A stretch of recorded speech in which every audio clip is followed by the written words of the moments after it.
Hi everybody, Scott here from the Jostens service station. Well, the weather's starting to get interesting in a lot of places, so let's warm things up with a fill-up for the month of December.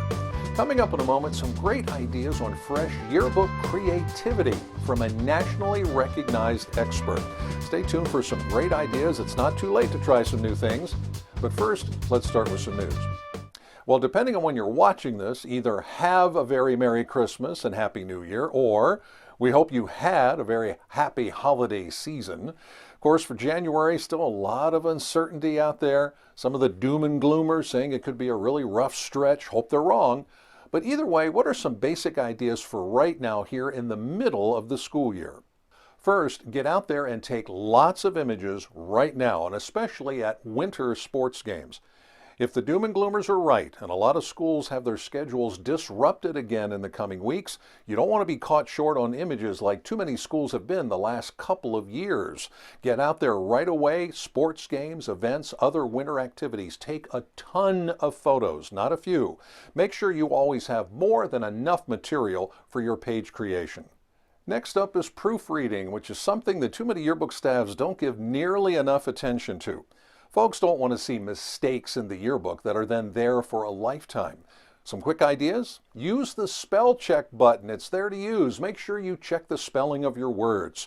Nobody wants to see misspelled words in the book. It makes your work look sloppy. Look for those underlined words on pages, which could mean that word is misspelled. And nobody wants to see their name misspelled in the yearbook. That is bad news. Always make sure you have an updated name list from your office. Check those names constantly and then the rest of the year to make sure that everyone is covered correctly. When it comes to proofreading, never let the person who composed the page be the final proofreader of that page. If they made a mistake there, they'd probably be the last person to pick it up. Instead, 3 quick ideas. First, just get some fresh eyes in to take a look at your pages looking for mistakes. Find some trusted adults or students to come in looking for spelling errors and also the accuracy of the reporting on your pages. Then there's the old idea of the proofreading circle. Print out pages to be proofread, line folks up in a circle. Everybody passes all of the pages around and they mark mistakes with their pen. Then those pages go back to the original creator for corrections.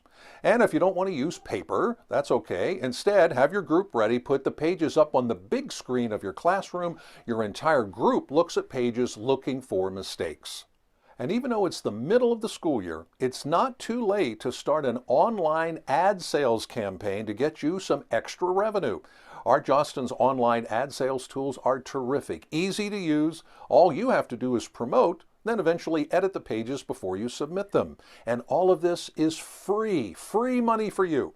Contact your Jostens representative for more information. Well, for any year, but especially for this challenging school year, you might think it's tough to try some new creative ideas for your book, but there are lots of great ideas out there. And recently we talked to a Jostens expert who shared some ideas that any staff can try.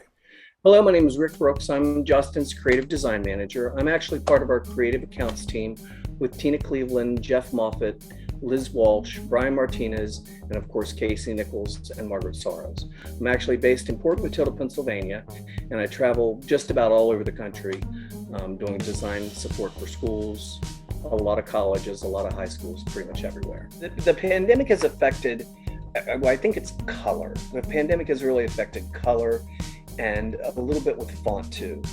But the way it affected design is there's kind of a retro 90s vibe right now for 2022 with larger, brighter colors or a whole palette of subdued colors. And that's kind of where the pandemic affected things. There's a very interesting trend with duotones, those images where you have a black and white photo that's maybe green with another color image on top of it. Kind of that Spotify effect. I don't know if you remember the Spotify thing where there'd be a blue monotone on top of a green background or a purple monotone on top of a yellow background. A very interesting look. And anytime you get a chance to look at any of those Spotify type things, that's definitely had some influence. And a lot of things that people see on Instagram, Twitter, Facebook, whatever, those things do definitely have an effect with design internationally. A lot of stuff with fonts too, where people are experimenting with fonts and maybe altering them a little bit, doing stuff to them, not putting them on the straight baseline, using lowercase letters mixed with uppercase letters, a lot of experimentation. But there is also a huge trend right now. It's kind of a yearning for mature design. And we're seeing students do things that are very, very professional looking. Subdued colors with really very mature design techniques in it, not sloppy at all on purpose, very refined. But then you have the opposite side of that, almost a grunge look that's coming into style right now, where things are deliberately anti-design. There's like a whole anti-design trend where it's not really made to communicate. It's made as a piece of art. And like I said, all these kind of things maybe fit together, and maybe they don't fit together. Maybe they're completely isolated and completely separate. But there will be schools that have a tendency to fit some of these things together. That entire Memphis design style started 2019, 2018. It was really very, very popular. It looks like Saved by the Bell. It's that kind of stuff. This is actually an image from Bryant High School, and that is Memphis design. You can see all those little pieces of artwork that are mixed into that design. Well, that, even though this was a 2020 book, that trend is what's popular for 2022. The whole burnishing technique is relatively new, just a couple years old, and it's very, very popular because you can do so much with this technique. This is actually called accent fleck glitter, and you can see that clear surface on that cover has little tiny flecks, almost tiny like granite dust, in the actual gloss paint there, and it just shimmers. This is actually a printed material, and it actually has a holographic surface on it. So that background is literally gray, with a lot of art on it that actually has color in it. But for this particular design, it was the perfect choice.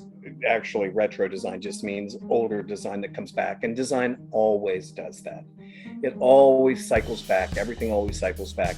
We did have a little different thing happen for 2020 because we had the retro 20s thing that came back. And there's still a little bit of that out there because we are still in the 20s. But the retro 80s and 70s design was really very popular in 2021. But this I'm talking about for 2022, and it's this retro 90s stuff.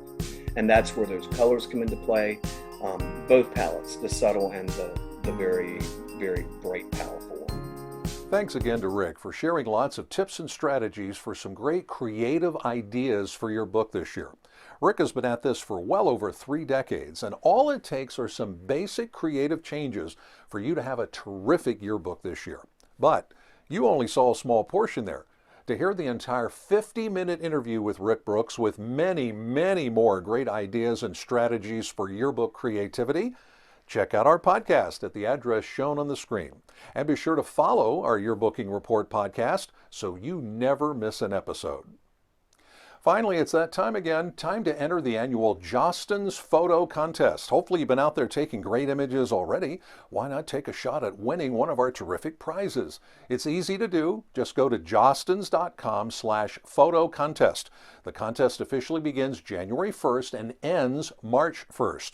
On the website, be sure to check out the rules there. Also, the 10 different categories to choose from, including one especially for middle school students. Once again, lots of prizes this year. The grand prize, $1,000 and a brand new awesome camera package.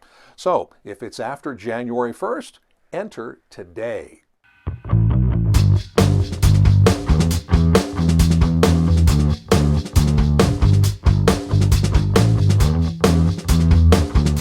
Again, no one knows what this winter season will bring, no matter where you live. But your yearbook work and telling lots of different student stories in many different ways could help your entire school this challenging year and help you to make a great yearbook. So let's go do it. And thanks again for watching.